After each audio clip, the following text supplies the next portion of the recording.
They called me overdramatic. Right there, outside my son's ICU room, while he was coding.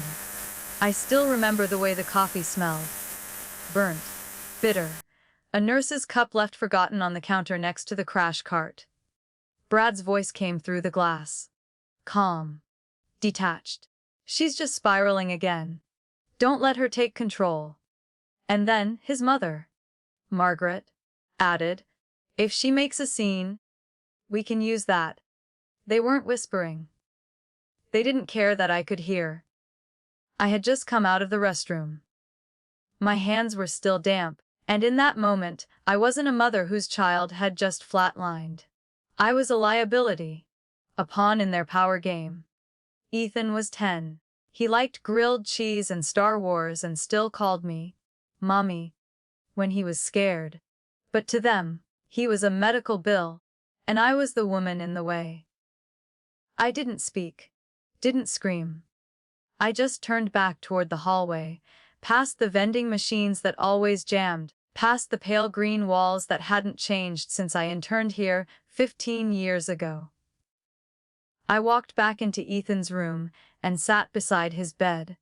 The beeping was steadier now, mechanical, indifferent. He was breathing again. Barely.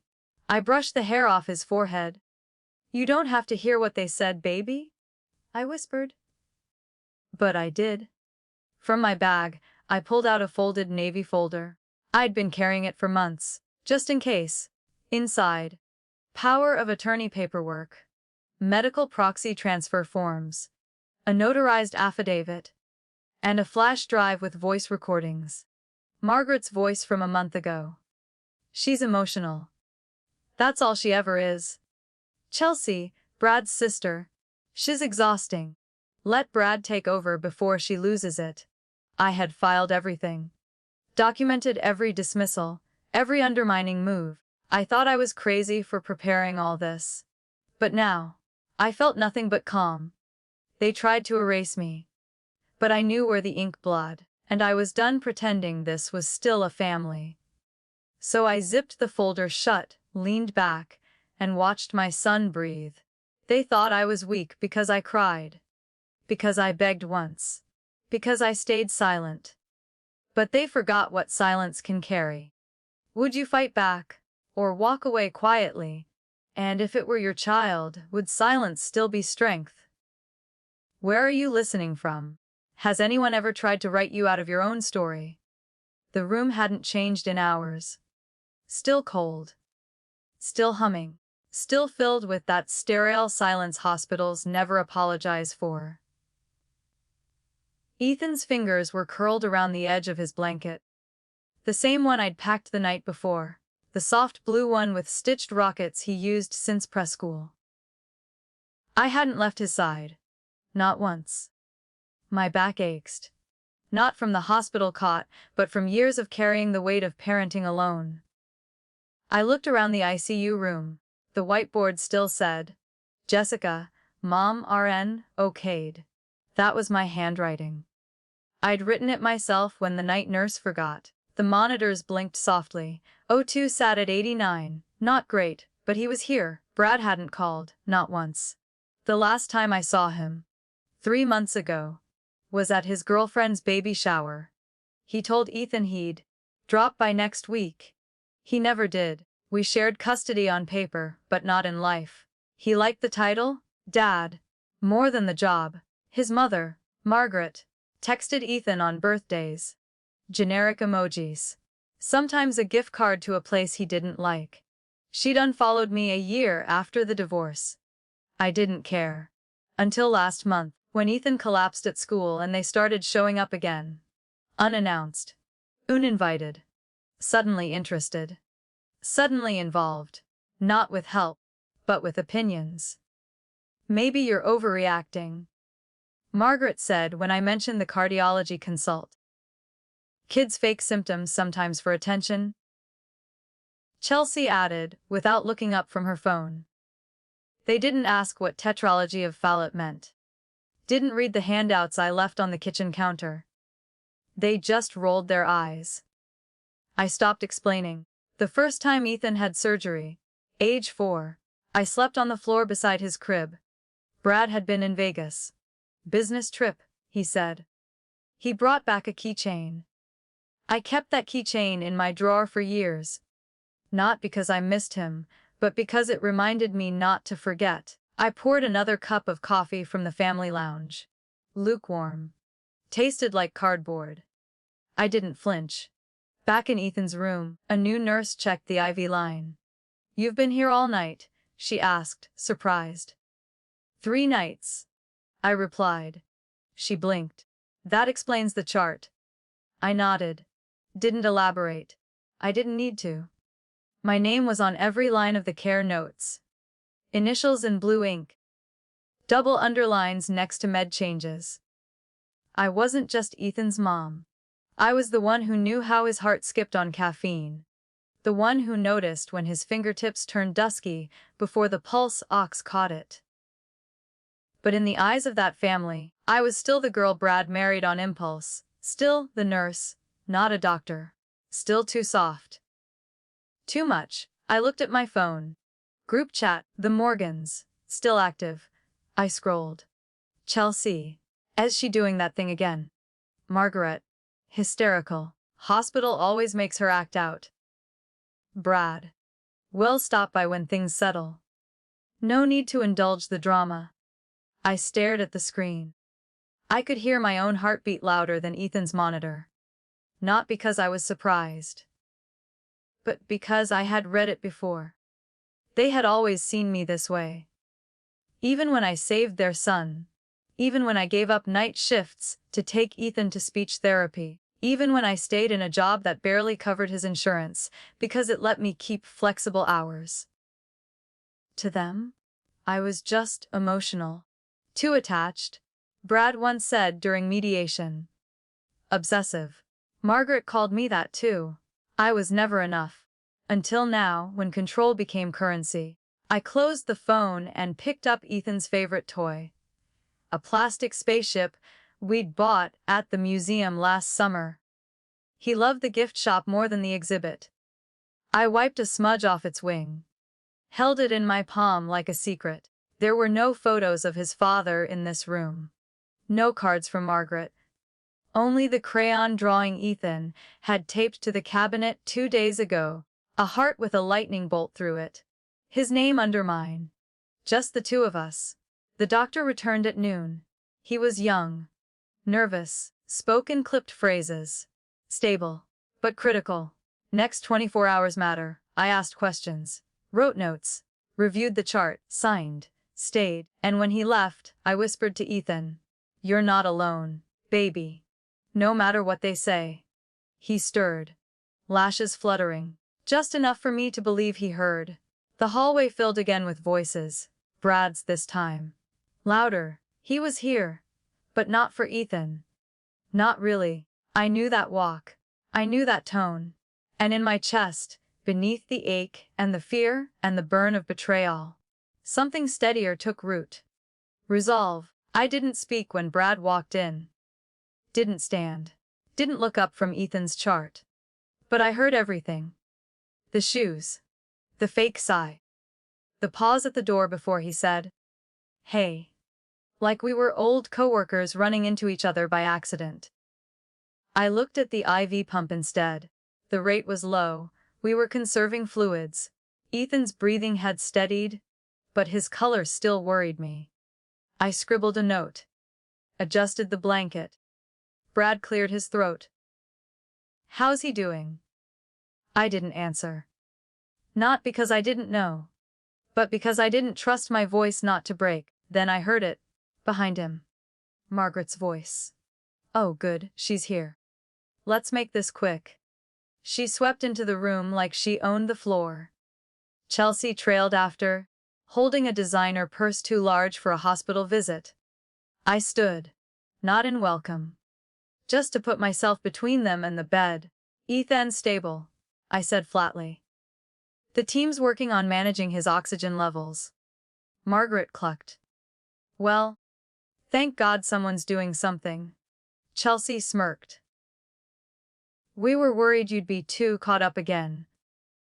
Her eyes flicked to the blanket. to my coffee cup, to the way I stood, always taking inventory. Brad stayed silent. His gaze dropped to the floor. Coward. I turned to the nurse standing near the sink. Could you give us a moment? The nurse hesitated. Looked at me, then them, then back at me. Then she nodded and stepped out. Margaret sat. Didn't ask, didn't wait. We need to revisit Ethan's care plan, she said.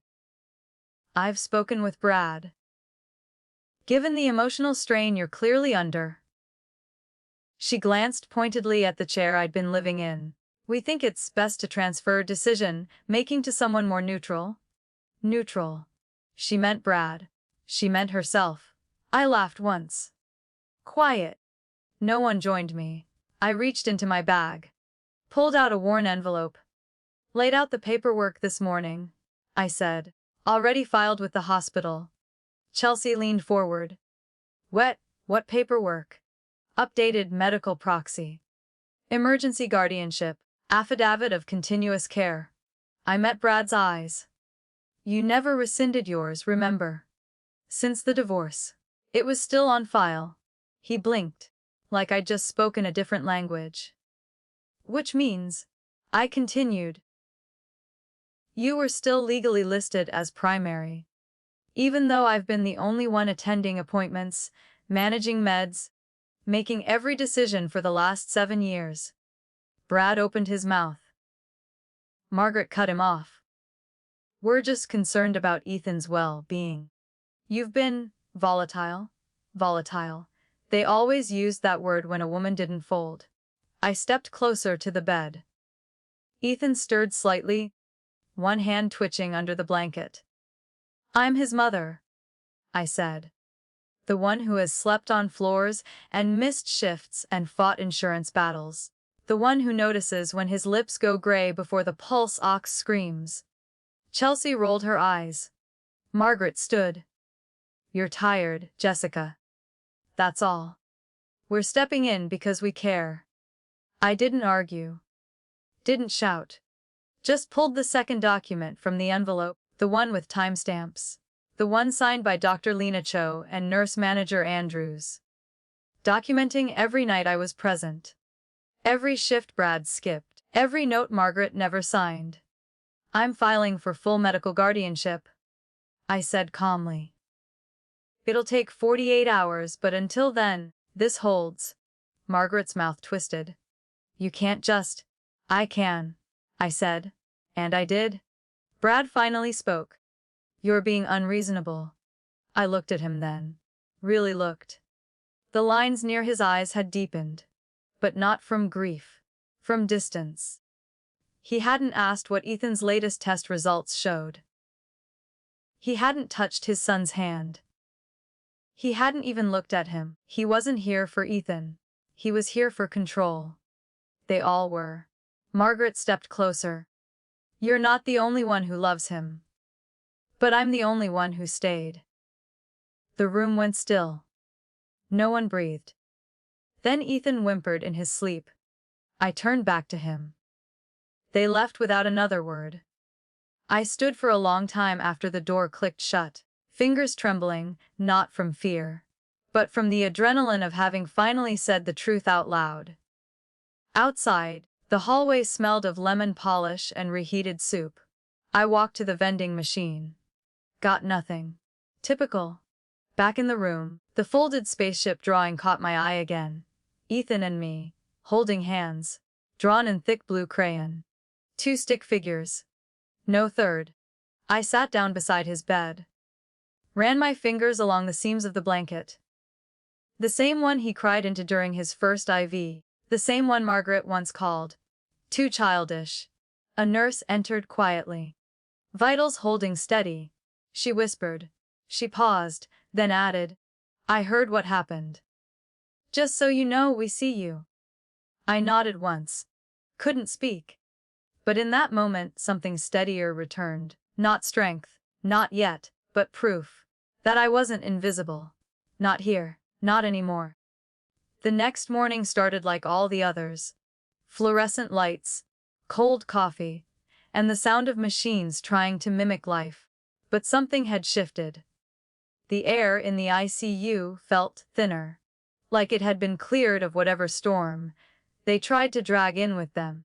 I brushed Ethan's hair back, still soft despite the hospital air, and whispered, "They're not touching this. Not today." I stepped out to talk to Dr. Cho. A quick update, quick questions. She was warm, sharp, and knew the difference between a worried mother and a woman being pushed aside. As I walked back toward the room, a nurse stopped me. "Sorry, Mom. We're limiting access until the shift change. Visitor policy." I blinked. "But I'm not a visitor." She looked again at the tablet in her hand. I understand," she said, nervous. "But the chart lists Mr. Morgan as the legal proxy. It was confirmed earlier this morning." My blood ran cold. I already filed updated documentation. It was time-stamped yesterday. Approved by administration. She hesitated. "I'm just following the record here." Her eyes darted down. "Someone came in earlier. Said she was the grandmother. Asked to clarify medical access." I didn't need to ask. "Margaret." The nurse nodded. "She also signed a note." I didn't wait to hear the rest. I moved past her, opened the door to Ethan's room. He was still there. Breathing. But his chart had been moved. His vitals were annotated in different handwriting. The medication record had an adjustment, a highlighted line, and a new signature. Margaret E. Morgan. In blue ink, I stood frozen. I felt like the floor tilted beneath me. This wasn't just a family dispute anymore. This was a quiet erasure. I picked up the chart, flipped to the order page. They'd tried to change his antibiotic. Nothing dangerous, but enough to create confusion. Enough to take the wheel out of my hands. I stepped back into the hallway. My fingers dialed automatically. The number I hadn't used in 2 years. "Adams and Hunt Law Office." The voice answered. "This is Jessica Morgan. I need to speak with Julia Hunt." Pause. "I have a case of medical overreach and potential custody interference. At St. Joseph's ICU." 20 minutes later, Julia met me at the hospital cafe. Hair in a tight bun, coat still warm from the morning cold. She didn't waste time. "Tell me everything." I handed her the folder. Then the printed screenshots. Then the text messages. Then the hospital documents I had filed. She flipped through in silence. Then said, "They're building a case." Slowly, strategically. Probably to re-establish full custody. "They think I'm fragile," I said. "They think if they paint me unstable, I'll fade out quietly." Julia didn't smile. Didn't flinch. She just nodded. "Let's make that the last assumption they ever get to make." We walked straight to hospital administration. Filed every document. Flagged Ethan's profile for legal alert. Requested a proxy override review with risk management. It wasn't flashy. It wasn't dramatic. But it was solid. Bulletproof. I returned to Ethan's room just before noon. Brad was sitting there. Feet crossed. Phone in hand. Looking like he'd just completed a task, not visited his child. He didn't look up. Didn't acknowledge me. But I saw the email he had open. Subject: custody case. Grounds for emotional instability. He was copying a family lawyer. My throat tightened. But I didn't show it. Not anymore. I walked to the other side of the bed. Checked the IV. Tucked the blanket. Brushed Ethan's cheek. Brad finally looked up. "You're making this harder than it needs to be." I didn't answer. Just opened the drawer where I kept Ethan's notebook. He loved drawing in it. A sketch of our dog. A rocket. A heart with initials. He flipped to a page I hadn't seen before. 2 stick figures. One small, one taller. No names. But the bigger figure had long hair. I traced it with my finger. "You think I'll fold?" I said softly. "You think if you pile enough on top, I'll collapse under it?" Brad stood. His expression unreadable. No one's trying to hurt you. That's exactly the problem, I said. You think hurting me is a byproduct, not the intention, but it's been the method all along. He looked away. I've been patient, Jessica? No, I said. You've been strategic, cold, passive until it suited you to move. I pulled out my phone. Opened the voice memo from yesterday morning. Margaret's voice. If she makes a scene, we can use that. Brad didn't blink, but his jaw tightened. I'll see you in court, I said. He left the room without another word. I stood still, letting the silence settle. The machines beeped. Ethan breathed. And outside, the wind rattled the pane. That afternoon, Julia filed the first motion emergency petition for exclusive medical guardianship. The hospital acknowledged it by 4 p.m., and security was notified to block any access not explicitly cleared. By evening, a nurse taped a new sign on Ethan's door. Authorized access Jessica Morgan only. I stared at it for a long time, not because I doubted it, but because it was the first time I felt seen on paper. Real. Documented. Unshakable. I looked down at my son. His chest rose slowly, rhythm steady. He didn't know what had just happened. But one day, he would. And when he asked who fought for him, who didn't flinch, didn't fold, I'd have the receipts. I found the iPad by accident. It was still linked to our old shared cloud, buried in a tote bag Brad had left in the lounge. I didn't snoop. I just needed to print an insurance form. I opened the browser, tapped the mail icon, and there it was. A group chat. 4 names. Brad, Margaret, Chelsea, and a contact labeled, Counsel EM. The last message hadn't even been locked. Still glowing on the screen. Chelsea. She's unraveling. Just keep her distracted until we finalize. Margaret. She's too emotional to see what's happening. That's our advantage. Brad. She thinks she's winning. Let her. My hand went cold. But I didn't move. I didn't even blink. They were planning it. Together. Calmly. It wasn't a misunderstanding. It was a strategy. A blueprint to erase me piece by piece. I sat down on the arm of the chair. The iPad still open in my lap. And for the first time since the night Ethan was rushed into the ER, I let myself cry. Not loudly. Not violently. Just quietly. The kind of tears that don't ask for attention. The kind you only shed when you know there's no one coming to rescue you. My world hadn't shattered. It had eroded slowly. And now, the walls I thought were just cracked. They weren't walls anymore. I reached for the navy folder still zipped in my purse. Pulled out the copy of the legal motion Julia had filed. Held it like a lifeline. Because that's what it was. Back in Ethan's room, a nurse was adjusting his lines. She looked up when I entered. "Hey, asked for you," she said softly. I walked to his side, sat gently. His fingers twitched as I brushed them. "Hey, baby," I whispered. "I'm here?" "Still here." His eyes fluttered.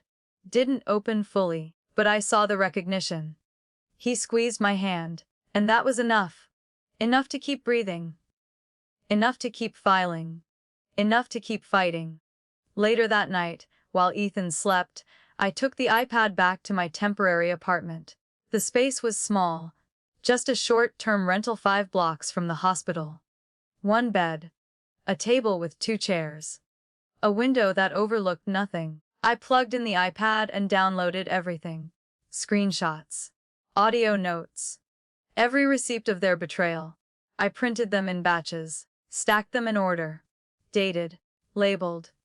Bound with a black clip. Then I placed them next to Ethan's heart monitor discharge papers. Next to the ER intake from last week with my signature. Next to every note with my name as primary caregiver. This wasn't just documentation. This was a story. The story they didn't think I'd be brave enough to tell. The next morning, I handed everything to Julia.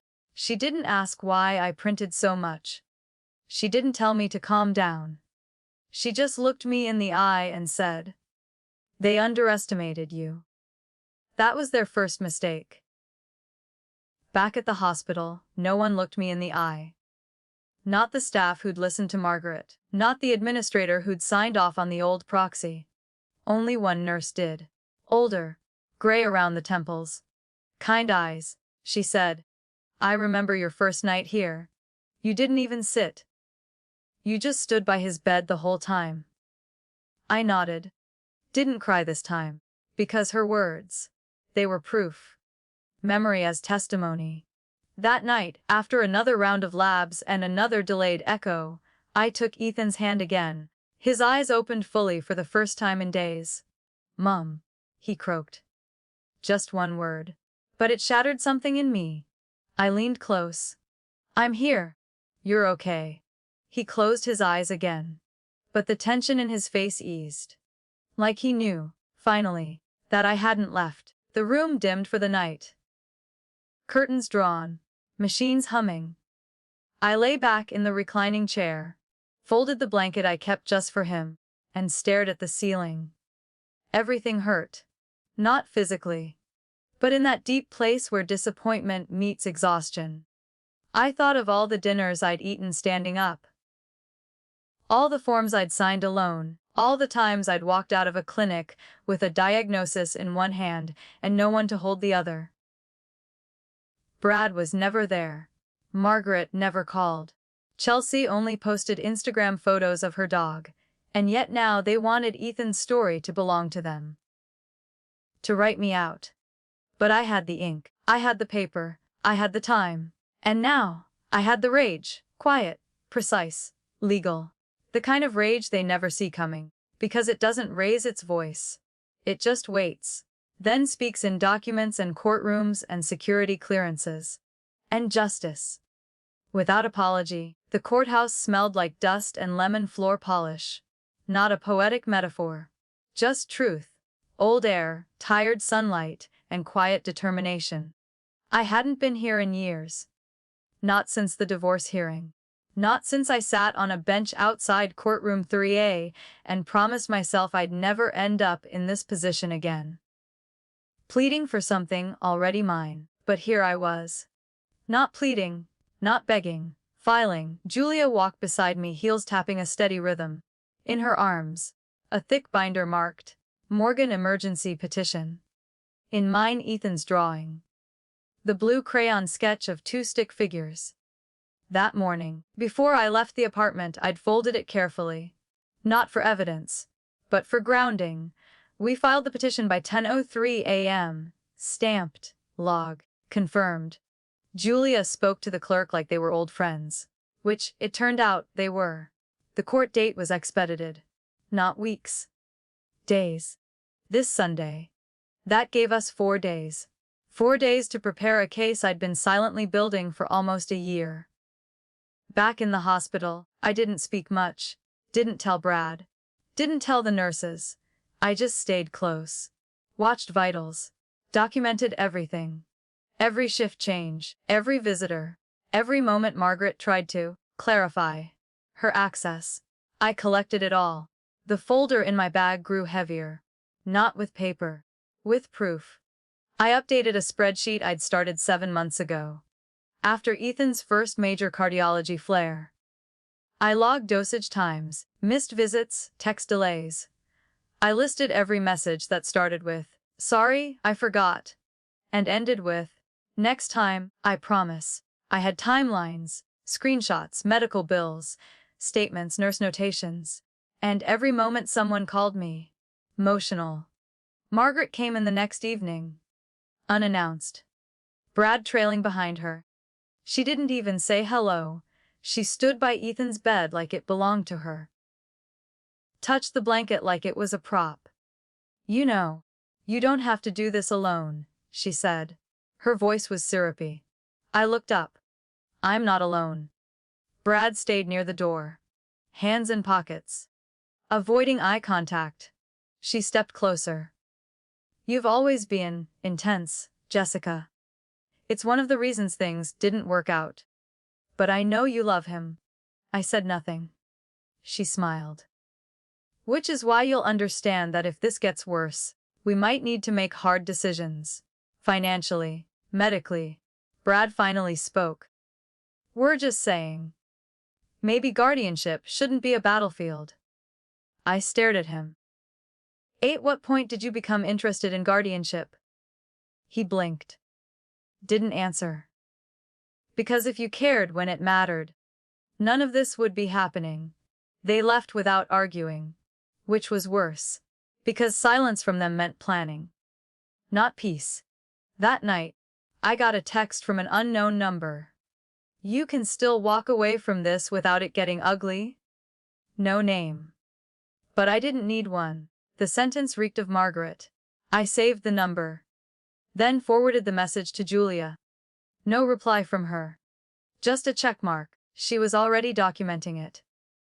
2 nights before the court date, I stayed at the hospital until 2 a.m. Then walked back to the apartment in silence. Salt Lake City at night is colder than it should be. Dry, clear, unforgiving. I passed 3 empty coffee shops, 2 bus stops, and 1 woman arguing with a man over a phone charger. The world kept spinning, even as mine rewrote itself. At the apartment, I opened my laptop, typed a name into the search bar. Still standing. Org. I had bought the domain last year. Back when I thought I was starting something for other women. Turns out, I was building it for myself. That night, I rewrote the landing page. For mothers who stayed. Even when no one else did. No launch yet, just a sentence. Just intention. At 4:17 a.m., I finally slept. 2 hours later, I was back at the hospital. Ethan's vitals held steady. His oxygen climbed. The nurse smiled when I arrived. Hey, asked for you again. I sat beside him. His voice was faint, but it found me. Mum. I'm here. I whispered. I'm always here. He squeezed my hand. I squeezed back. Would you fight for your voice? Or let them speak for you? Have you ever been erased? Slowly, quietly, by the people who claim to care. Tell me where you're listening from. Your story matters too. Sunday morning. The courthouse doors hissed shut behind me like a warning. But I wasn't afraid. Not anymore. I carried Ethan's pink blanket under one arm. Not for court, for grounding, for memory. The hallway outside courtroom 4B was too beige, too quiet, too cold. I arrived early. But I didn't sit. I stood by the window, folder in hand, pressed my fingers against its edge until the cardboard left lines on my skin. They were already inside when I entered. Margaret in navy, Brad in charcoal gray, Chelsea trailing behind like an accessory. They didn't look at me, but they looked polished, practiced, confident. Margaret whispered something to Brad, who nodded once. His lawyer smoothed her skirt and approached the clerk with a smirk. They thought it was over. They were wrong. Julia walked in exactly on the hour. Hair pulled back, heels silent. She didn't greet them. She didn't need to. She handed our packet to the judge's assistant, then whispered, "Sit still. Let the truth do the work." The judge entered. Silver hair, expression unreadable. He didn't smile. Didn't greet us. Just flipped open the folder and began reading. Brad's attorney spoke first. All calm tones and weaponized concern. Your Honor, we believe the mother has acted emotionally, irrationally, and with clear instability throughout this hospitalization. Our goal is not to remove her, but to support Ethan through a more balanced structure of care. Julia stood slowly. Didn't pace. Didn't blink. She handed the clerk a USB drive and nodded toward the screen. The courtroom TV lit up. There they were. Brad's own words. Margaret's too. If she makes a scene, we can use it. She's unraveling. She won't last under pressure. Then Julia submitted the nurse affidavits, the signed proxy override, the timestamps, the hospital logs showing my 83 consecutive hours at Ethan's bedside. I didn't move, just looked at the judge. He cleared his throat. You've submitted over 250 pages of documentation, he said to Julia. Yes, Your Honor, but most importantly, her name was always on the forms. The only error was that no one read them. The room held its breath. Brad shifted in his chair. Margaret looked pale. Then the judge closed the folder. Motion for exclusive medical guardianship is granted, effective immediately. Brad stood. Your Honor. You will sit, the judge interrupted. And listen carefully. Any attempt to interfere with this order will be considered contempt of court. Chelsea gasped. Margaret reached for her pearls. But I didn't move, because this wasn't revenge. This was return, to truth, to motherhood, to my name on the form. When we stepped outside, Julia handed me the official copy. I stared at it for a long time. Then I whispered, finally. Later that afternoon, I returned to the hospital. The night nurse greeted me with a smile. He's been resting well, she said. Even asked for that blanket. I handed it over, watched her tuck it around Ethan's legs. He stirred slightly, then sighed. Peaceful. Brad didn't show up that day. Neither did Margaret. Or Chelsea. No calls, no flowers, no more games. It was quiet, and in that quiet, I began. I sat in the hospital lounge and opened my laptop. Logged in to stillstanding.org. Uploaded the first article. When they try to take your name off the form. I didn't use their names, didn't share the recordings. Just wrote the truth. Then I clicked, publish. Not for them. For every woman who sat in that same chair and wondered if anyone would believe her. 2 hours later, the first email arrived. Subject. Thank you. I thought I was alone. They said it would be quiet. That justice, when real, doesn't roar. But they didn't warn me about the silence after. 3 days after the guardianship hearing, I stood in my tiny kitchen, trying to open a jar of peanut butter with hands that hadn't stopped shaking. The apartment smelled like reheated takeout and anxiety. I hadn't slept. Not really. Ethan was home. Stable. Wrapped in his rocket blanket, sleeping on the pull-out bed beside mine. I should have felt peace. But the knock came at 9:27 a.m. 2 slow raps. I froze. A man in a gray jacket stood there. Certified letter for Jessica Morgan. His voice was polite, almost bored. I signed. He left. I didn't move for a long time. The envelope sat on the table like a trap. White. Crisp. Cold. I stared at it for nearly 5 minutes before peeling the seal. Emergency custody motion, filed by Bradley Morgan. Reason: alleged emotional instability. Attached a typed statement from Margaret. A few loose observations from unnamed sources. My knees didn't buckle, but I did sit. Slowly. So they were still trying. Even after the court order. Even after I proved I wasn't the unstable one. They were playing the long game. That night, after Ethan fell asleep, I sat on the floor with my back against the fridge. I wrapped myself in one of the scratchy blankets from the hall closet and stared at the oven clock. 12:12, then 12:41, then 1:08. I didn't cry.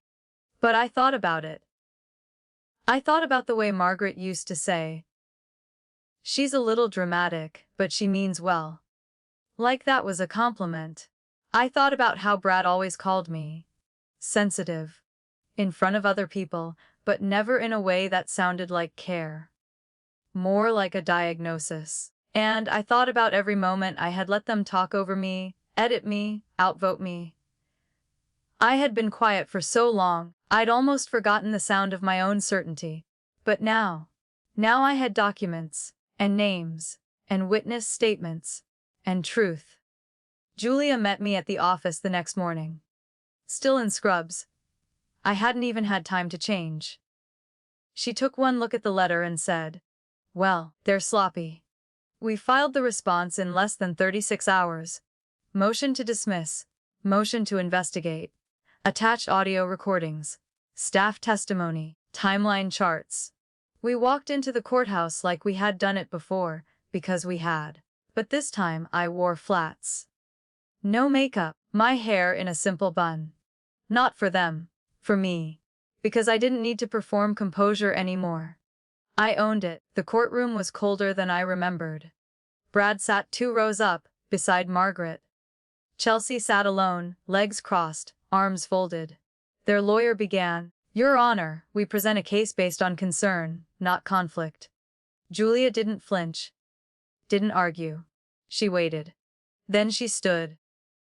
"Let's allow their own words to speak." She pressed play on the video. The room filled with Margaret's voice. "If we can get her to crack, we'll take everything. One breakdown, that's all it takes." Then Brad's. "She's too close to this. Let's be honest, we were never planning for her to stay involved long term." No reaction at first. Just breath. A hush. The kind that makes your stomach clench. Then the judge raised a brow. He didn't look surprised. He looked done. "I've reviewed your documents," he said slowly, "and the behavior outlined by petitioners suggests manipulation of this court." He glanced over his glasses. "This is not just unsubstantiated, it is malicious." Brad's lawyer opened her mouth. The judge raised a hand. "Don't. I'm speaking." He turned to me. "Miss Morgan, your parental rights remain fully intact. Effective immediately, all prior motions are sealed. Any further attempts to circumvent these rulings will be referred to the DA's office for formal review." He paused. "You are your son's legal guardian. Period." The gavel hit the desk with a sound that echoed in my chest. Margaret gasped. Chelsea stood too quickly and nearly stumbled. Brad just sat there. Still. Staring at the floor like the whole world betrayed him. And for the first time in a long time, I didn't look away. Outside, Julia offered me the stamped papers. I didn't reach for them immediately. I just stood there, breathing in the dry Salt Lake air. The sky was wide, open, unjudging. I asked her softly, "Is this what freedom feels like?" She smiled. "Not yet. But you're damn close." That evening, I brought home a small celebration. Frozen pizza. Root beer. Ethan's favorite flavor of cupcakes. Vanilla with too many sprinkles. He was waiting at the door. In socks. Still thin. Still tired. But smiling. "Did we win?" he asked. I nodded. Tried to say, "Yes," but the word caught in my throat. So instead, I opened the pizza box and said, "You pick your slice first." We watched a movie from the couch. Half asleep, he turned to me and whispered, "They can't take you away, right?" I kissed the top of his head. "No, baby. No one can." Later that night, while he slept, I opened my laptop, logged into stillstanding.org. This time, I didn't hesitate. I uploaded every part of the story I was allowed to share. The parts that didn't need names. Because the women reading already knew them. Within an hour, my inbox filled. One message said, "I left the hospital with nothing but discharge papers and doubt. You gave me hope." Another, "I didn't think anyone else had to fight for the right to mother." I didn't cry. But I let the messages sit on the screen. Felt the warmth behind the words. Felt the quiet validation. The apartment smelled like something baking. Even though nothing was in the oven. Just peace. Just warmth. Just breath. The light through our kitchen blinds changed that month. It didn't feel harsh anymore. It felt earned. Like peace finally had a place to land. Ethan had started sleeping through the night again. No heart monitors. No chart updates. Just the soft, steady rhythm of a child who felt safe. Each morning, he padded into the kitchen with socked feet, messy hair, and that stuffed rocket he still refused to part with. His first words weren't always, "Good morning," but often, "You're still here." And I always answered, "Of course I am." There was no custody battle left to fight. No hospital forms left to dispute. Just life. Quiet, ordinary, beautiful life. I returned to part-time work that fall. A few shifts at the clinic, just enough to keep me feeling tethered to who I was outside of motherhood. Ethan adjusted to his new school schedule, and I adjusted to the idea of rest. Still standing, org became more than a placeholder. It became a lifeline, first for me, then for others. I launched a Sunday audio series. Not dramatic, not angry, just letters. Dear mother who sat alone in the ICU. Dear woman who was told she's too much. Dear friend who stayed even when they called it weakness. I recorded them late at night, in my sweatshirt with tea cooling by my elbow and Ethan snoring softly in the next room. There was no script, just memory. By December, there were over 6,000 subscribers. Some wrote in paragraphs, others in just one line. This saved me. This was me. You put words to something I never could. We weren't a support group. We were proof that justice doesn't have to scream. That healing can be handwritten. That legacy isn't just what we leave behind. It's what we live, quietly, every day. One evening, while folding laundry, Ethan asked, "Do you still have the blanket from the hospital?" I nodded. He smiled. Good, that's our beginning. He didn't say battle, or pain, or trauma. He said beginning. That night, I sat on the floor beside the storage box labeled, "What We Survived." Inside, the first drawing he made of us. The court document with my name bolded. The nurse's thank you note. A single bandage wrapper from his first IV. And the audio recording that changed everything. I didn't press play. I didn't need to. The power wasn't in the file. It was in the choice to keep it. Or not. I slipped it back in. Closed the box. Then stood up. There's no certificate for what we do. No trophy for staying. No award for enduring silence with dignity. But there's something better. A child who knows they were never left. A self that knows it never disappeared. A voice that didn't crack, just paused. Then returned, steadier. Still Standing became a nonprofit by spring. We partnered with a trauma-informed legal firm. Created templates for emergency guardianship, built printable trackers, translated resources into Spanish, Korean, and Tagalog. Women from over 30 states wrote in. One said, "Your site helped me file on a Sunday with no lawyer and no fear." Another sent a photo of her and her daughter, smiling, wrapped in hospital blankets at home. That one stayed taped to my fridge. On Mother's Day, Ethan gave me a card he made at school. The cover was lopsided hearts. Inside, he'd written, "Thank you for choosing me," even when it was hard. I kept it in my wallet. I used to think closure meant an apology. A reckoning. A moment where they admitted they were wrong. But now I know better. Closure is standing in your own kitchen, drinking coffee you brewed yourself, while the sun pours through clean windows, and knowing that no one, not a judge, not an ex, not even a past version of you, gets to define what happens next. Margaret sent one more letter, just one. It was short, something about regret and misunderstandings, and, perhaps, one day, we can all sit at the same table again. I didn't respond. I didn't need to. Forgiveness isn't always about rebuilding. Sometimes, it's just about not bleeding anymore. One Friday night, I tucked Ethan in after a story and asked, "Do you ever think about that time in the hospital?" He thought for a long moment. Then shook his head. "Not really. I just remember you were there the whole time." That was enough. If you've ever had to fight just to be heard, I see you. If they called you emotional, dramatic, or unstable for showing up, I hear you. If you stayed, through the silence, the chaos, the courtrooms, the nights where you doubted everything, you're not alone. Share your story below. Let other women know quiet justice is still justice, and healing is a legacy worth leaving. Subscribe to EN Reddit Story for more true stories of closure, healing, and empowerment after 40.